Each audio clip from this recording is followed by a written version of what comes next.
Ndugu watu wa Kwale, kwanza nataka niwapongeze wananchi wa Kwale na wananchi wa taifa letu tunayoipenda Kenya kwa kutukaribisha katika sherehe hii ya Mashujaa 2024 hapa Kwale. Nataka nimpongeze viongozi wote waliofika hapa. Nataka niwapongeze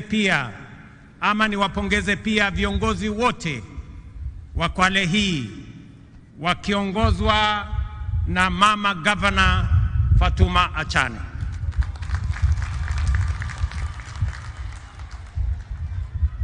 Kama kungekuwa na taswishi yoyote kwamba mama Muislamu anaweza kuwa kiongozi na awe governor, sasa hiyo taswishi imeondoka, kwa sababu Fatuma Achane ni governor wetu wa hapa Kwale.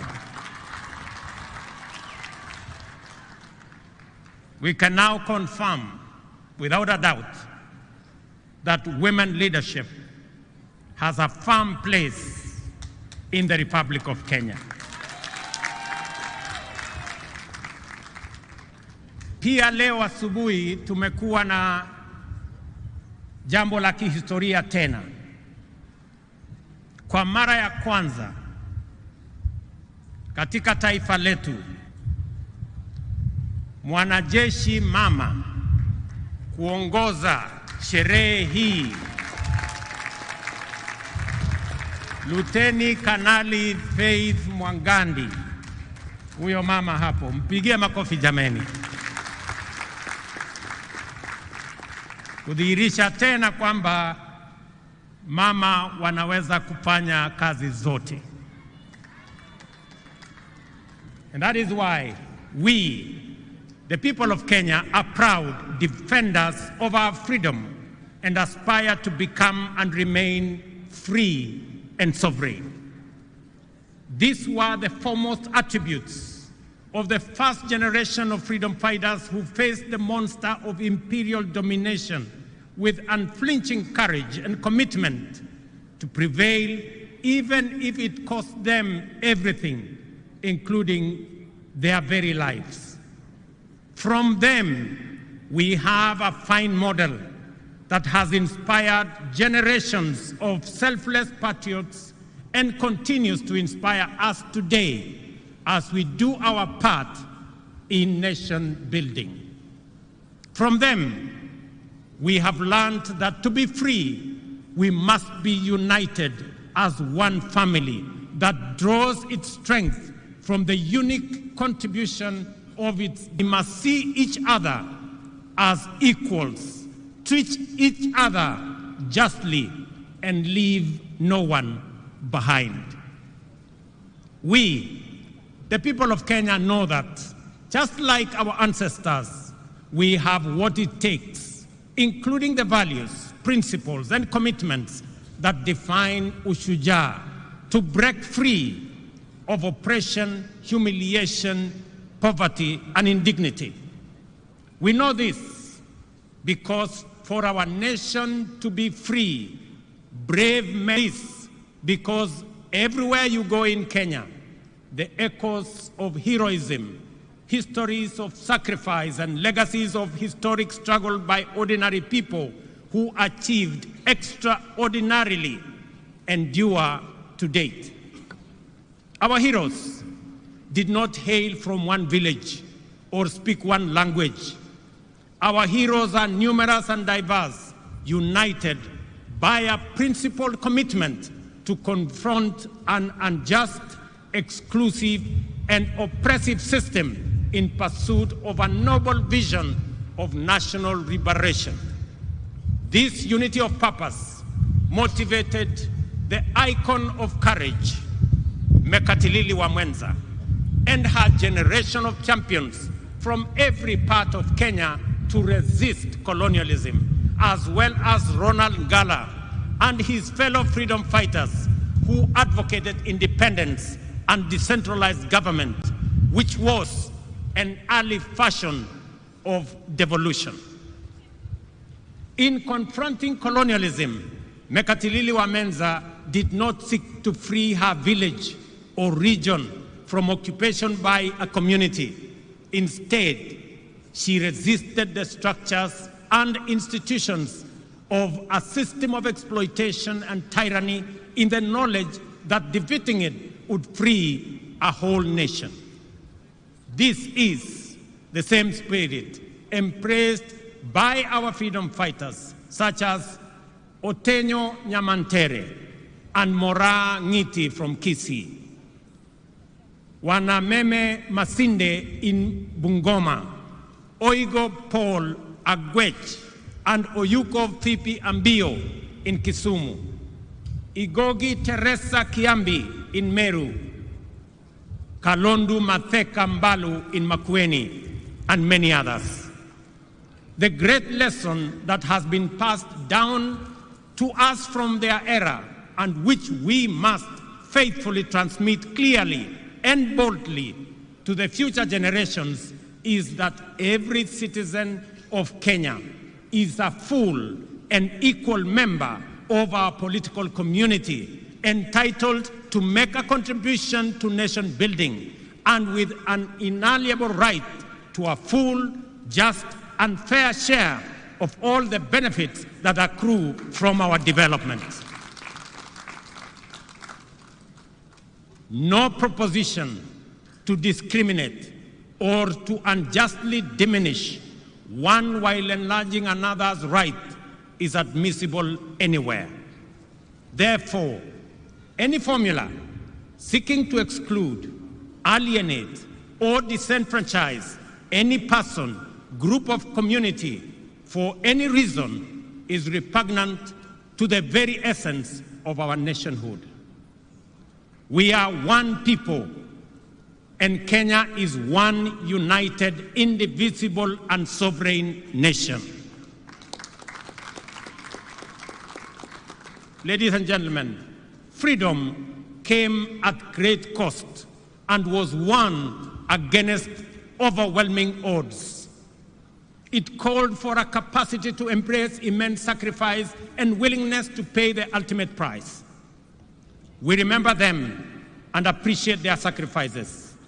We recognize their achievements and acknowledge that the nation we have today, with its past history and future prospects, is a legacy of their work, commitment, and life. Every day, the Constitution commands us to honor our freedom fighters who struggled heroically to bring freedom and justice to our land by living up to the spirit of Ushujaa in the way we relate with one another, pursue our vocations, and build our nation. Article 10 of the Constitution shows us how to be Mashujaa in our own way, day by day, every day. The freedom fighters were inspired by enduring universal principles and values which have transcended generations and live with us today. Unity, sharing, integrity, courage, determination, and patriotism are our sources of strength in the face of difficulty, risk, and danger. The struggle for freedom is the overwhelming and everlasting mission of humanity, because in freedom lies the opportunity to achieve peace and democracy, health and wealth, justice and dignity, equality and inclusion, as well as unity in the pursuit of prosperity individually and collectively. Freedom is the key that opens the door to sustainable progress in every sector. That is why today we are a modern, competitive economy and a devolved democratic society. Our freedom has allowed us the space to grow and perfect our nationhood, sustaining the spirit of freedom to evolve from the monopoly of liberation movement into a dynamic, pluralistic society where competition makes us stronger. Since the ultimate goal of freedom is sustainable development, The heroic struggle of our time must focus on achieving this through inclusive growth. The Ushujaa of our era calls for urgent mobilization to create wealth and jobs, reduce poverty and inequality, and protect our environment. The dedication we bring to these tasks will determine how well we uphold the legacy of Mekadilili, Wamenza, and other freedom fighters. This fact is abundantly clear to us. The persistent unemployment, severe poverty, increasing inequality, and general gross underdevelopment are not only undesirable, but are also unacceptable derogation from the legacy of our Mashujaa and the spirit of our intergenerational commitment to freedom. Recognizing this, the government formulated a plan aimed at enhancing dignity and security, creating wealth and expanding opportunities by increasing investments in infrastructure development, essential service delivery, and the productivity of key strategic sectors.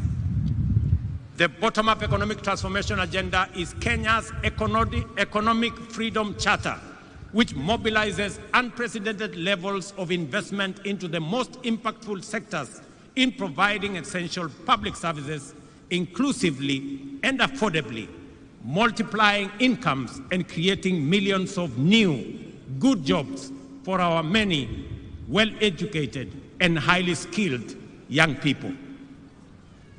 The priority sectors identified as the strategic pillars of the bottom-up economic transformation agenda have enabled us to galvanize the national development agenda by mobilizing local and foreign investments, significantly improving the reach, efficiency, and impact of services and creating jobs at a sustained incremental rate. We are driving agricultural transformation through major interventions across all value chains, including fisheries and aquaculture, horticulture and food crops, livestock, beekeeping, and rangeland development. Investments are being made to boost production and supply of quality inputs, provide extension services, reduce post-harvest losses, and maximize returns for producers. These efforts are aimed to increase economies of scale through aggregation, agro-processing, value addition, and exports. Let me announce to farmers across Kenya that we have just concluded the process of procuring the next consignments of fertilizer and assure them that the fertilizer that we have will continue to retail at 2,500 as we committed ourselves, whether it is tea, whether it is coffee, whether it is maize, whether it is wheat, whether it is sugarcane. We will make sure that prices of fertilizer are universal because we have seen its impact on matters food productivity in Kenya and the lowering of the cost of living as a result of reduction of food prices because of enhanced supply. Fellow citizens, in the digital economy, we have invested in developing digital and ICT hubs in all wards and expanding last-mile fiber connectivity across the country, reaching areas previously considered remote and underserved. I must congratulate members of parliament across Kenya for being partners with us in this effort. And I want to encourage all our members of parliament to front-load and to prioritize the construction of ICT hubs across Kenya so that we can give digital opportunities for our young people, because these efforts have enabled young digital creators, entrepreneurs, and workers to access opportunities not just locally, but also globally. We have also supported our mama mboga, the boda operators, small-scale traders, construction workers, and others working in the informal and the hustler economy by investing in financial inclusion through accessible loans, capacity building, and regulatory reforms to facilitate their growth. I want to commend the banking industry for extending, just last week, an additional 150 billion in loans and loan facilities to micro, small, and medium enterprises to complement our efforts in making sure that we attend to the people lower in the category. To achieve universal health coverage, we have transformed the provision of health care to enable all Kenyans access promotive and preventive services in addition to curative services.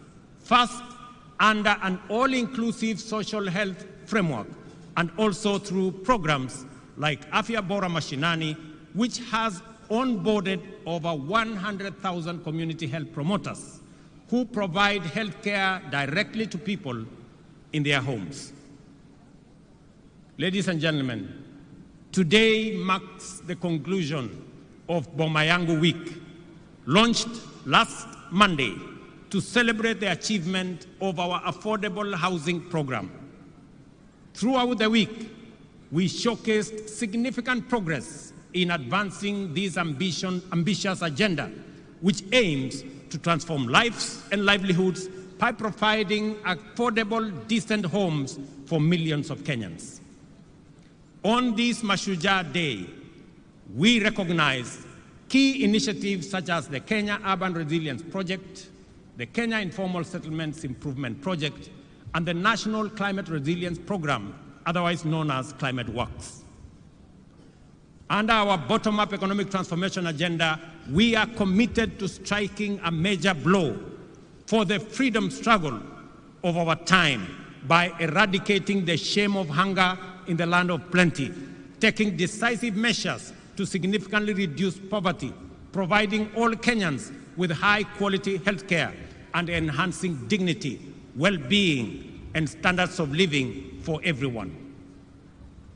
The Affordable Housing Program is central to these efforts, with a target of delivering 200,000 homes annually to meet the growing demands of housing.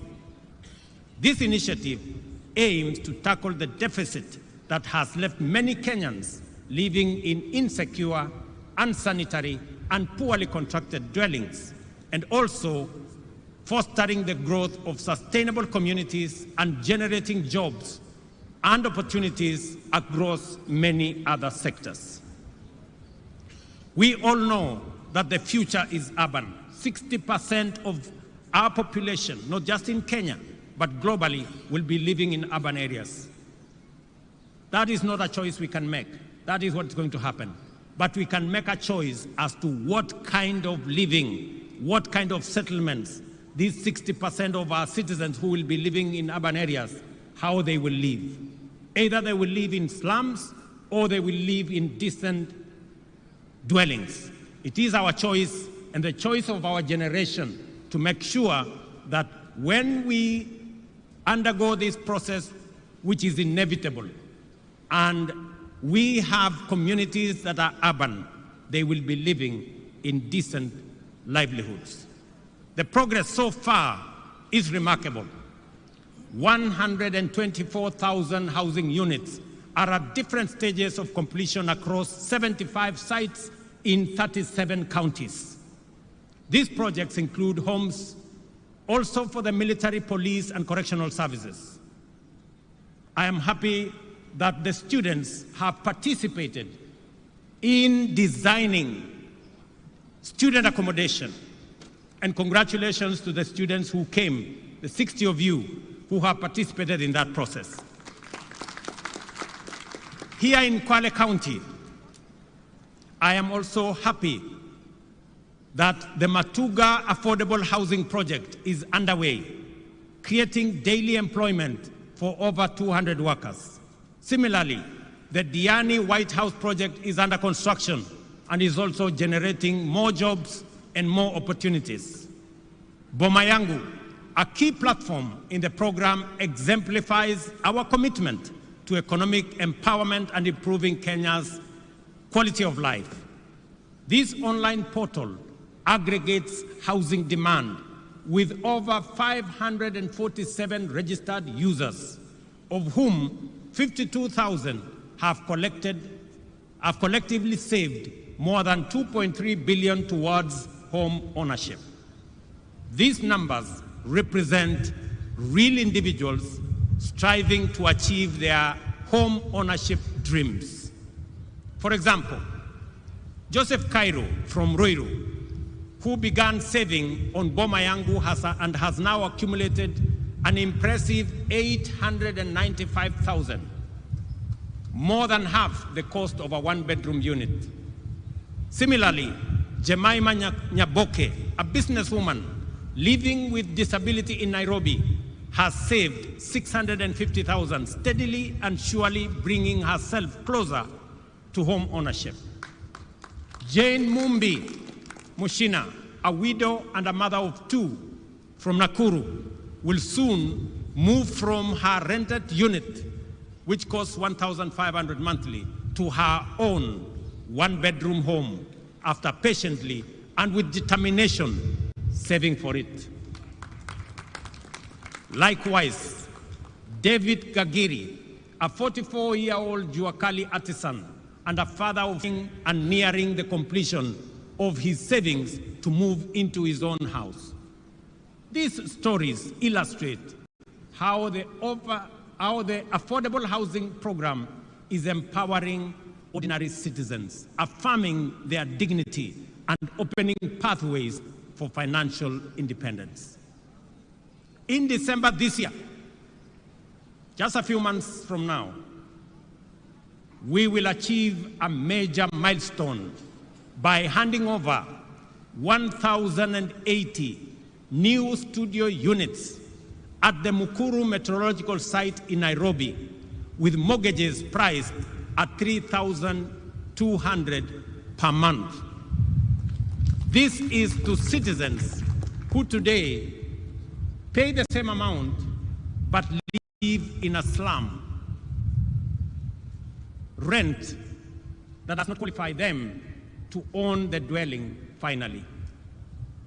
The revolutionary dimension of this milestone is that finally mortgages will no longer be the vocabulary of a lucky few, but an accessible, feasible, and convenient instrument of bottom-up empowerment, making home ownership affordable and therefore attainable. The program's benefits extend beyond housing. So far, the affordable housing program has created over 160,000 jobs throughout the housing value chain. While the industry remains predominantly male, we are working to increase female participation to 30%, up from the current 20%. Our collaboration with the Juakali sector has demonstrated the affordable housing program's significant potential to transform local manufacturing. In Kwale, over 200 artisans are providing essential services at various sites, fabricating components such as doors, windows, and cabinet fittings. The success of involving worker cooperatives and artisans has strengthened our commitment to support local businesses. You heard the governor of Kwale enumerate the number of companies that now work with us. To facilitate this further, the government has allocated Kenya shillings 4.4 billion specifically for payments to MSMEs supplying goods and services under this program. I was especially proud to witness the signing of the 720 million subcontract awarded to Soweto High-Rise Fabricators and Woodworkers Association in Kibra, just the event that you saw us here this morning. This partnership will greatly enhance the business prospects of these Juakali associations, now recognized as bona fide affordable housing program suppliers.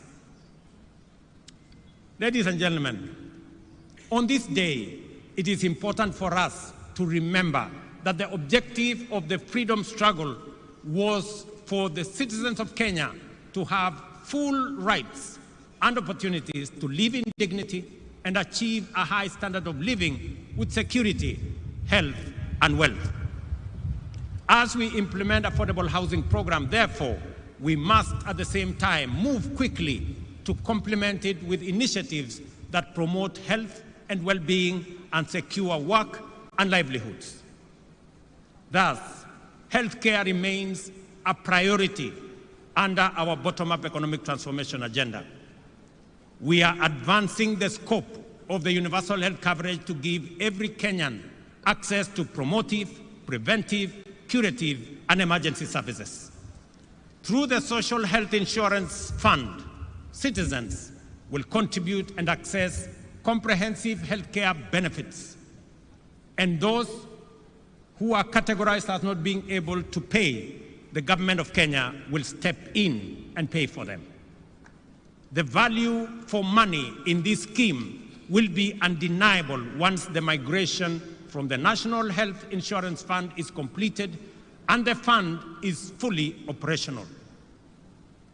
As of the beginning of this month, 12.9 million Kenyans were registered with the Social Health Authority, and all public health institutions, and alongside 50% of private facilities, were already enrolled to provide services. I urge private hospitals to expedite the contracting process to enable us complete the final rollout of the universal health coverage. To accelerate this rollout, the government of Kenya has released 3 billion shillings to settle outstanding payments to hospitals and other service providers. I know this has been a major concern for hospitals that are owed by the former NHIF a lot of money. I want to give them my assurance that from next week, we have already released the money that will go into settling some of the debts that have held back their services under our new program. Ladies and gentlemen, the time for doubt and anxiety is slowly but surely getting behind us, and the space for criticism, skepticism, and pessimism is over. Real change ushers us into unfamiliar places. Transformative change overturns old assumptions and unlocks unprecedented possibilities. Every step into the future takes a measure of courage, and the comfort of the familiar can become a temptation to hesitate or backslide. We have been here before, Kenyans, times without number. Many Kenyans were anxious about the prospects of the freedom struggle and doubted the capacity of our freedom fighters to defeat the formidable power of the empire. Some were afraid that what they saw as an uncertain future in an independent nation, in contrast with the very real, if undesirable, present in an oppressive colony. Later, when challenging the single-party monopoly, many worried that embracing democratic pluralism might destabilize the country and lead to state collapse. More recently, some hesitated as we took a leap of faith into a new dispensation, fearing that devolution could fragment the nation and that strong checks and balances might render the republic ungovernable. Despite these concerns, here we are, stronger than ever, facing the future with greater confidence and building a strong nation that is respected for its positive contribution, not just at home, not just regionally, but also globally.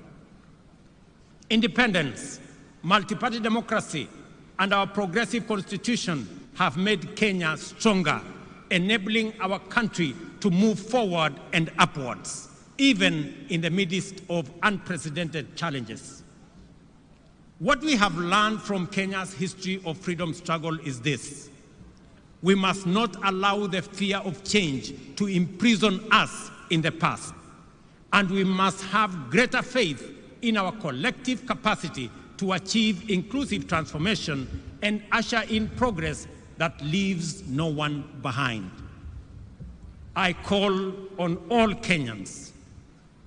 I call on all Kenyans to have faith and a little patience. In matters of weeks, or in a matter of weeks, SHIF will be serving us efficiently and making the dream of universal coverage come true. I am aware that during this transition period, employees of the former National Hospital Insurance Fund will be managed in accordance with the provisions of the Social Health Insurance Act of 2023. I want to assure all the former employees and those now serving under our new outfit that no one will lose their jobs, and that I appreciate their dedication and service during this transition. We will make sure that everybody who has served in the former outfit is transitioned into the current outfit. We have implemented strong institutional and strategic measures to extend the impact of universal health coverage by developing the biomedical, pharmaceutical, and medical supplies production industries. To enhance healthcare delivery and ensure the security of medical supplies, the government of Kenya is improving the overall supply chain, starting with capacity upgrades and the establishment of Kenya Medical Supplies Agency regional distribution centers in Kisumu, Embakasi, and Mombasa. Ladies and gentlemen, the Kiswahili saying, mgaga na upwa hali wali mkavu, is an understated hint of the promise held by our blue economy. Because of the Indian Ocean, Kwale County and coastal region as a whole abound with transformative opportunities of an immense magnitude. At present, the blue economy contributes 20 billion to the economy annually and is expected to increase to over 80 billion in 5 years. This transformation will create thousands of jobs and stimulate regional economy through increased investment in various industries, enhanced export manufacturing, and expanded overall economic activity. To begin with, we are investing Kenya shillings 2.7 billion in the construction of fish landing sites and markets equipped with cold storage facilities across the country, with 1.2 billion allocated specifically to the coast region. Additionally, we are releasing 1.7 billion in grants to support 612 fishing cooperatives and groups in the region. I must commend the Ministry of Mining and Blue Economy for an excellent job that they are undertaking. The Shimoni Port, Kenya's first dedicated fish port, is now 82% complete. I came to start that project months ago. I'm very happy with the progress that is made. Once finished, it will boost the fishing industry by increasing the handling capacity by 50,000 metric tons of fish annually, thereby promoting value addition for both domestic and export market. To promote and enhance aquaculture and mariculture in the country, the government is investing 2.4 billion, including 1.4 billion allocated specifically for the coast region in the development of the National Mariculture Resource and Training Center in Shimoni, here in Kwale County. This center will serve as a catalyst for the growth of productive and profitable mariculture. It will function as a marine fish seed breeding and multiplication center, facilitate research and innovation in mariculture, and offer training for fish farmers and students. To increase fish production and facilitate the transition of fisher folk to deep water and exclusive economic zone fishing, the government has procured and distributed 123 fishing boats to local communities. And additionally, we plan to acquire deep-sea fishing vessels for offshore fishing with a total budget of Kenya shillings 600 million allocated for this purpose this year. Ladies and gentlemen, the affordable housing program, healthcare reforms, and blue economy investments go beyond infrastructure. They embody our commitment to dignity, opportunity, and prosperity for many Kenyans.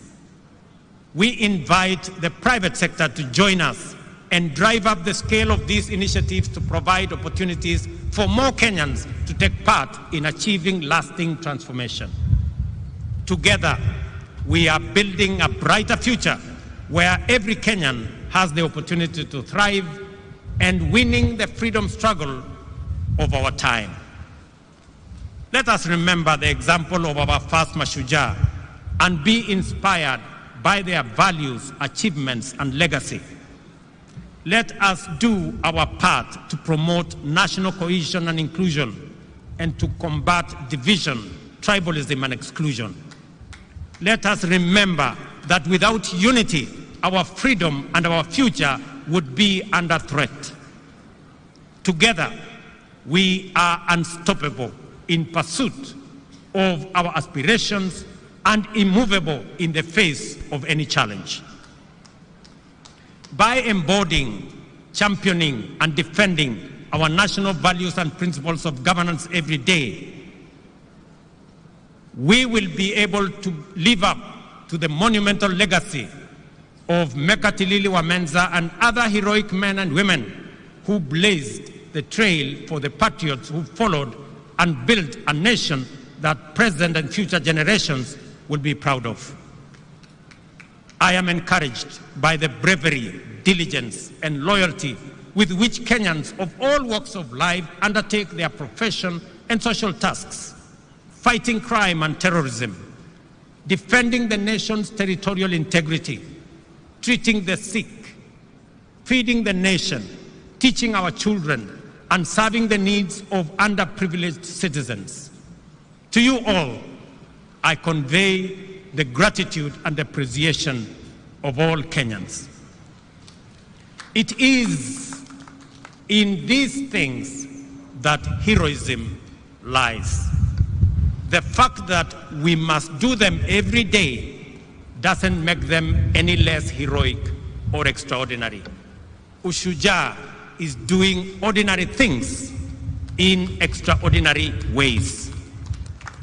Therefore, whatever our vocation, let us apply ourselves with zeal, because that is how great nations are built. Ladies and gentlemen, watu wa Kwale, ndugu zangu watu wa Kenya, nimefurahi sana kuwa kati yenu katika sherehe hii ya muhimu, sote tukiungana na tukihakikisha kwamba kazi ya kila mtu isidharauliwe na mwingine. Wale wote mnaochangia katika sehemu zote, yule unayesukuma pale wheelbarrow ili tuweze kujenga affordable housing, yule unayepiga randa ndio tuweze kuwa na milango na madirisha na mambo mengine ambayo yatatusaidia kuwa na manyumba ya sawasawa.